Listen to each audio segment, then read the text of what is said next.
Well, hello, my friends, family, fellow boaters, fellow artists, fellow actors, fellow musicians.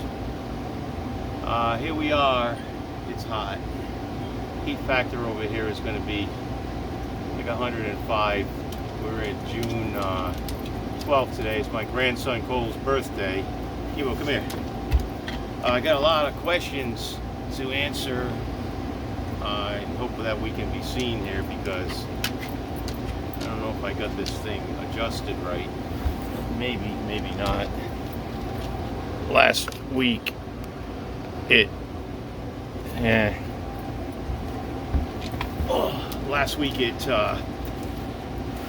my first video was taken with the camera facing the other way.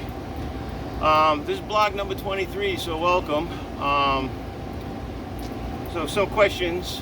Nathan asked how Kibo got his name. Now that's a really cool story, and Kibo, come here, let's say how we got the name. See, he's panting a lot. It's hot out here. We're doing this outside, but we're getting ready to leave. I spent 3 days, hot, 3 days power washing my boat a little bit at a time, getting ready for a trip. So I had a dog named Duke. He only lived to be 6 years old. I rescued him. He had heartworm. I spent several $1,000s curing the heartworm. Then he got cancer. Anyway, his name was Duke, and I used to call him Dookie Boy. I used to go Dookie Bo, Cheeky Bo. And what happened was there was a trainer up in Vermont. A friend of mine was her friend was a dog officer up in Vermont, and we went up there. That's where we got Duke from. But they told me that dogs can only understand 2 words or 2 syllables.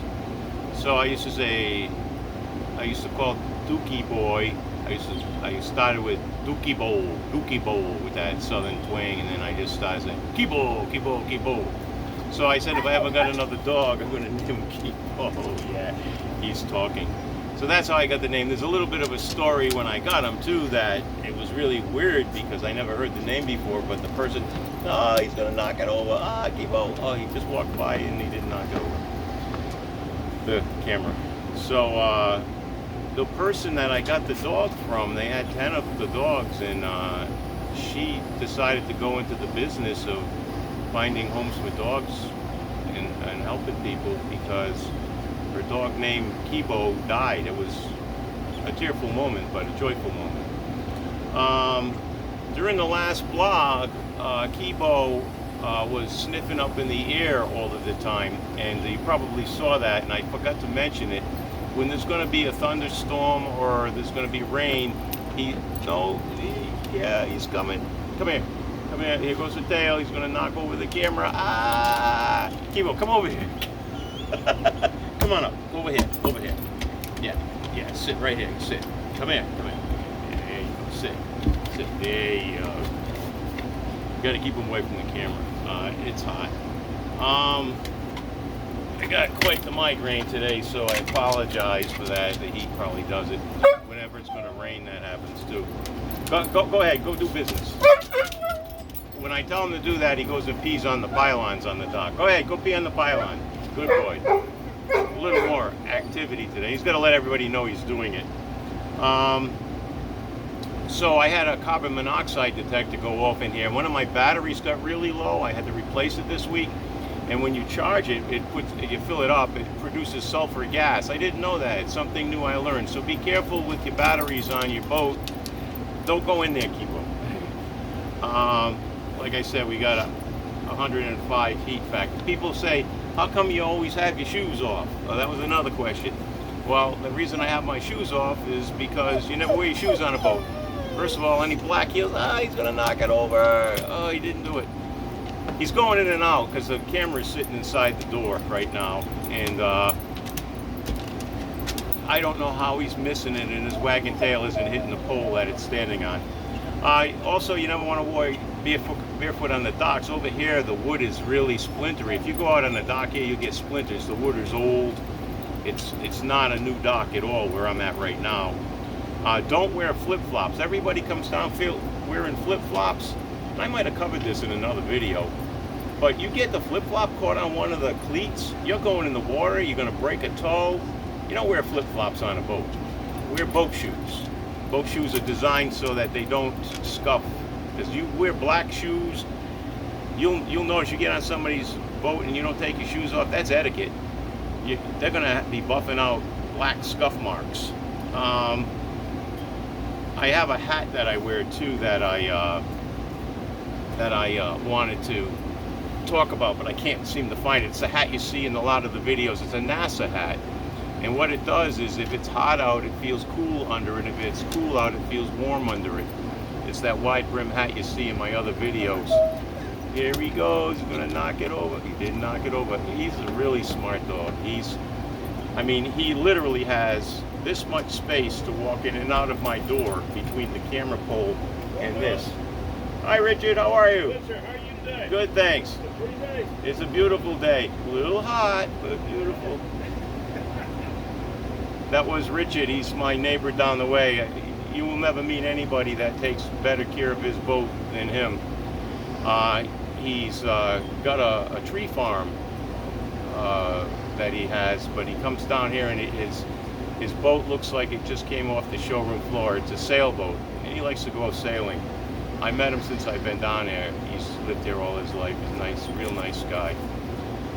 So what else? I'm going to do a cooking video. I have a really good way to make shepherd's pie and things like that, and I don't have an oven, but I'm going to do a video about that real soon. I take corn in one pan and burger in another, and I also make burritos out of things. And I don't have an oven. I have a very small refrigerator, like when you were in college, or if you got one in your man cave or your she shed. It's a small refrigerator, so we're limited to that. Anyway, babbling on here. Did some more artwork. It's my postcards are now in a whole bunch of the places, including the museum. I've got 3 paintings that were selected for the postcards. So if you haven't already, subscribe to my website, lawrenceoleryjr.com. That's LAWRENCEOLEARYJR.com. And every time something new comes up, I put it on there. I've done several paintings. And like I said, we'll be heading up north. I don't want to be here in the heat. And there's his head popping up, and oh, he didn't knock it down this time either. I love you all. I miss you all. I'll be seeing many of you soon, hopefully. So my family, my friends, happy birthday to my grandson Cole Fluid in Rhode Island. And it's been 3 years since I've seen everybody. I miss you all. I love you all, my fellow actors. I've had to turn down at least 10 auditions since I've been here because they're in Boston, and one solid job, but such is the case. I also will miss this year, if you don't get to go to it or you haven't been to it, the Wickford Art Festival. I was in it for 6 years. I haven't been in 3 years. It's a wonderful time, and there's no junk there. No crafts. It's all pure art. And for those of you who don't know, I listen to a lot of metaphysical music when I meditate or I do my Tai Chi. Something I'll share with you in the future. As a musician, I do play guitar, keyboards, saxophone, blues harp, bass. My main instrument's my guitar. But anyway, visit my website, subscribe. You'll never get junk. You'll only get when I post something new or a new piece of art. And please share this with your friends. Share my videos. I'll be happy to answer any questions that you ask. Some people just put in the bottom of the video their questions. Some people send me an email, which my email is lawrenceoleryjr@gmail.com. And some people text me at 401-867-0009. And I don't care about people getting that. I only answer phone numbers that I know. And my information is all over the internet anyway. So as an actor, as a musician, musician and as an artist. So, love you all. Take care. Be safe. And remember, the last words you want to say to everybody that means somebody to you, something to you, is I love you. As we've seen with this COVID, you never know if that's going to be the last word that you say. I lost my best friend Larry. I did say that to him before he passed away. So God bless you all.